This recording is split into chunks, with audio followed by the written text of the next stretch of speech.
बीड आणि स्वारगेट प्रकरणात तपास संथगतीने करण्याच्या पोलिसांना सूचना। पुण्याच्या पालकमंत्र्यांवर कुरघोडी केली जात असल्याची चर्चा। रोहित पवार यांचं ट्विट। पुणे प्रकरणातील आरोपी सत्ताधारी पक्षाचं काम करणारा होता, अंबादास दानवेंचा आरोप। तर आरोपीचे कुणाचीही लागेबंदे असले तरी कारवाई होणार, एकनाथ शिंदे यांचं उत्तर। पुणे प्रकरणातील आरोपी दत्तात्रय गाडेचे शिरूरचे आमदार माऊली कटकेंसह आजी माजी आमदारांसोबत फोटो, मात्र माझा गाडेशी कोणताही संबंध नाही, माऊली कटकेंचं स्पष्टीकरण। नालासोपाऱ्यामध्ये नात्याला काळीमा फासणारी घटना। नराधम बापाकडून पोटच्या 3 मुलींवर लैंगिक अत्याचार, बापाला अटक। आरोपी वडील हत्येसारख्या गंभीर गुन्ह्यातील आरोपी।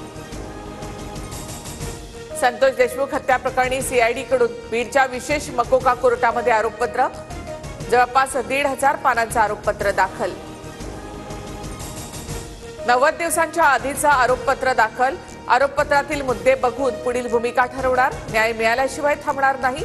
सीआयडीकडून कोर्टामध्ये आरोपपत्र दाखल झाल्यानंतर धनंजय देशमुख यांची प्रतिक्रिया।